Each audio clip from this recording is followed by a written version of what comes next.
was hot and sticky. Even to breathe hurt one's nose and lungs. The sun was like an enemy throwing invisible darts at all it saw. This miserable weather had been going on ever since that day when Elijah, a hairy man dressed in rugged skins, walked into the palace, pointed a finger at King Ahab and Queen Jezebel, and thundered, "There will be neither rain nor dew upon the earth until I allow it." And then he disappeared. Well, that was over 3 years ago, and not hide nor hair of him had been seen since. Queen Jezebel was furious. King Ahab had tried everything, but the search for Elijah was exhausted. The water was exhausted, the land was exhausted, and right now, Obadiah, the king's servant, was exhausted.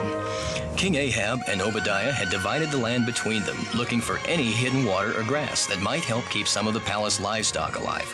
But there was none to be found. And Elijah? Well, he was patiently waiting by the dusty road for Obadiah. Although Elijah had been in hiding for 3.5 years now, he knew what was happening in the palace. He also knew that though Obadiah was in charge of the king's house, he was a man who greatly feared God. You see, Obadiah had hidden 100 prophets in caves when Queen Jezebel was killing all of God's men.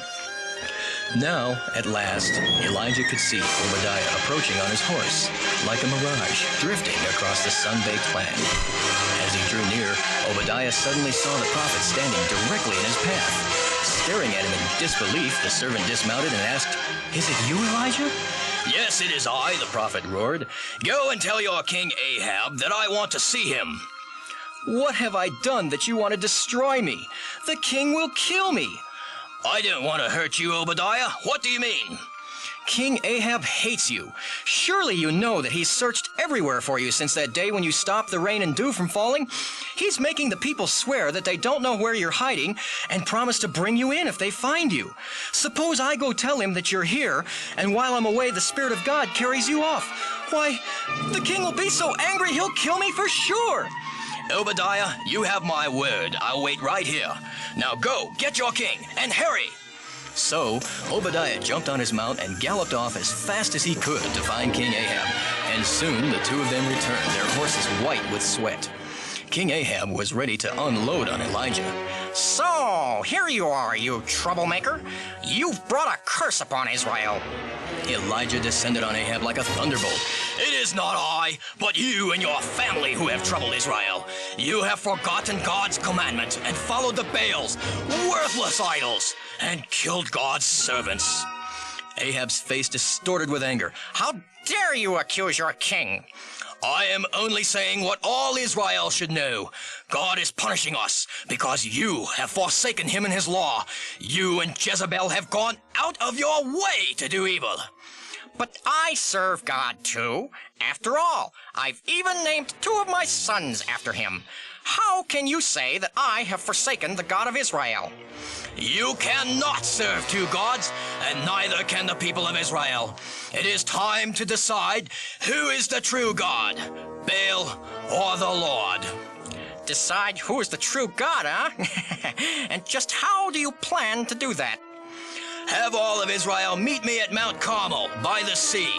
Send also for the 450 prophets of Baal and Jezebel's prophets as well. Then we shall see who is God." "But we need rain. Who cares about all this God stuff?" "You shall have your rain if you do as I say." So King Ahab sent the message to all the Israelites and assembled the prophets and people at Mount Carmel as Elijah had commanded. The time had come and the people were gathered, grumbling and complaining. "Somebody had better do something fast. It's just too hot to stand here in the open." Elijah stood on top of the mountain, held up his hand for silence, and then his voice erupted like a volcano. "Men of Israel, this is the day of reckoning. Today, you must decide who is to be your God. You cannot limp along any longer. If Baal is God, then serve him. But if the Lord is God, then you must follow him." An uneasy hush seemed to settle over the people as Elijah continued. "I am the only one left of the prophets of the Lord, but look at the prophets of Baal, 450. Give us 2 bulls, one for them and one for me, and let us both prepare them for sacrifice. But then we will do nothing else. Let the God who answers by fire be the one true God."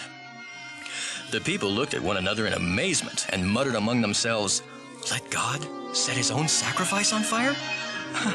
Who ever heard of such a thing? But that would really prove once and for all who God is." Then they began to shout, "Yes, let it be done! Let it be done!" 2 bulls were then led to the altar, and Elijah said, "Since there are so many of you, and only one of me, you go first to try to prove your God." Soon their sacrifice was ready, and the prophets of Baal began calling out to him to answer with fire. "Oh, Baal, answer us!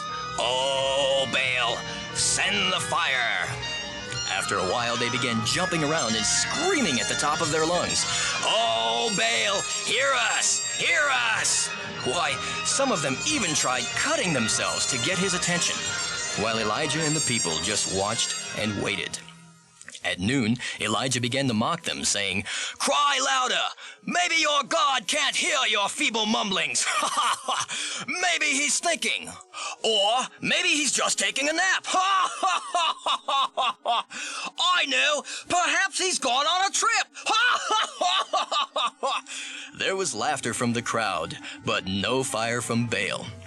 It was a very strange scene as 450 men hopped around and screamed like madmen.